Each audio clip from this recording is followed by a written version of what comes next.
Hai, Assalamualaikum. Saya Sobri Azami.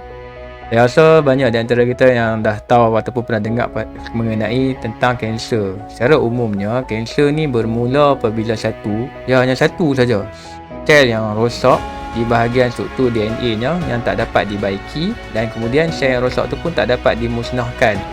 Sama ada tak dapat dimusnahkan oleh program pemusnahan diri sendiri di dalam sel tu, ataupun tak dapat dimusnahkan daripada sistem imun kita yang di luar, menyebabkan sel yang rosak tu terus hidup dan membiak dan seterusnya membentuk koloni kanser ataupun pertumbuhan tersebut. Jadi secara logiknya, jika sel kanser ni hanya bermula dari satu saja sel yang rosak, organisma ataupun haiwan-haiwan yang bersaiz besar sepatutnya memiliki risiko yang lebih tinggi untuk mendapat kanser kerana mereka mempunyai bilangan sel yang lebih banyak, jadi lebih berisiko untuk ada sel-sel yang rosak seterusnya membentuk kanser. Tetapi masalahnya, keadaan ni tak didapati di dunia alam realiti kita ni. Didapati bahawa haiwan-haiwan ataupun organisma yang bersaiz besar yang terpopular ialah gajah dan ikan paus lah, memiliki risiko kanser yang sangat rendah berbanding manusia. Bukan saja rendah berbanding manusia, malah risiko kanser untuk gajah dan juga ikan paus lebih rendah daripada tikus makmal pun. Hal ini menjadi satu pertanyaan yang besar lah bagi para pengkaji dan para saintis. Masalah ni dinamakan sebagai Peters Paradox. Terdapat beberapa solusi yang dicadangkan untuk menyelesaikan masalah Peters Paradox ni. Mengapa haiwan-haiwan yang besar ni sukar mendapat kanser?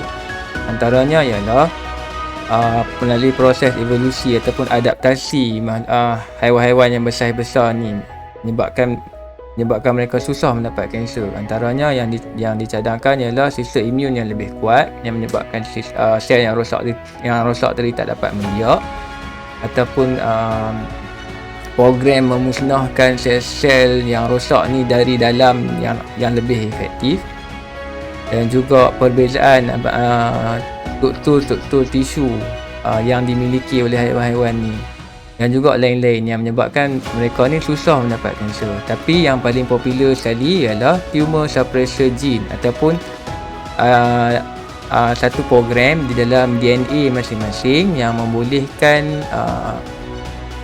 sel itu memusnahkan diri sendiri jika terdapat sebarang kerosakan pada DNA. Contoh tumor suppressor gene ni ialah TP53. Manusia mempunyai dua salinan program TP53 ni di setiap DNA, yang mana bila berlaku kerosakan DNA, TP53 ni akan cuba menghancurkan sel itu dari dalam. Tetapi haiwan lain seperti gajah contohnya memiliki 40 salinan TP53 ni di setiap DNA mereka. Jadi menyebabkan proses pemusnahan sel-sel yang rosak lebih efektif dan lebih cekap. Ini menyebabkan sel-sel yang rosak ni tak mudah terlepas, terusnya mengurangkan risiko kanser. Tetapi solusi TP53 ni tak dapat nak menjawab persoalan kenapa ikan paus memiliki kadar risiko yang rendah, kerana didapati ikan paus juga hanya mempunyai dua saja salinan TP53 ni, sama saja macam manusia, tapi risiko kanser ikan paus lebih rendah daripada manusia. Jadi antara solusi lain yang dicadangkan ialah contohnya seperti kadar metabolisme yang lebih rendah, yang menyebabkan bila kadar metabolisme lebih rendah, kadar pembebasan radikal bebas lebih rendah, seterusnya mengurangkan risiko sel-sel rosak dan seterusnya mengurangkan risiko kanser. Tapi apa yang lebih hipotesis yang lebih popular ialah tentang hypertumor. Konsep hypertumor ni sama seperti konsep lebih kurang sama seperti konsep hyperparasit, iaitulah parasit kepada parasit yang lain. Jadi hypertumor pun lebih kurang macam tu, iaitu tumor kepada tumor yang lain ataupun kanser kepada kanser yang lain.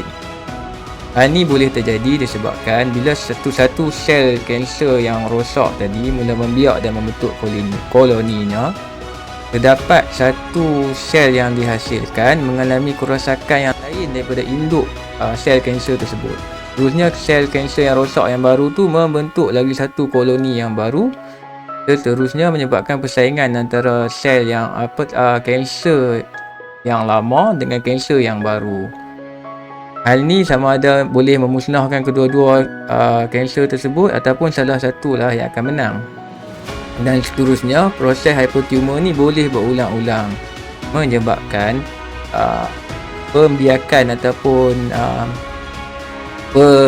pembesaran kanser ni macam seolah-olah terbantut di situ saja, yang mana tidak menjejaskan organisma ataupun haiwan tersebut.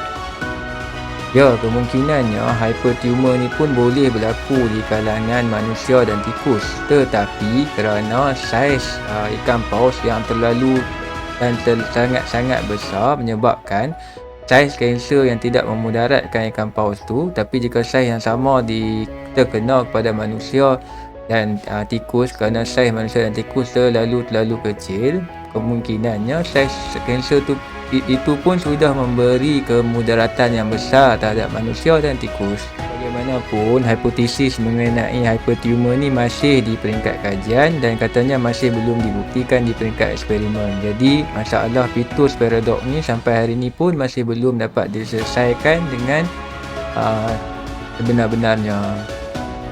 Dan juga Pittus paradox ni ialah kajian antara spesies ya. Kita ni sebagai spesies manusia tak perlulah nak tambah berat badan, kerana berat badan berlebihan memang merisikokan manusia untuk mendapatkan beberapa jenis kanser.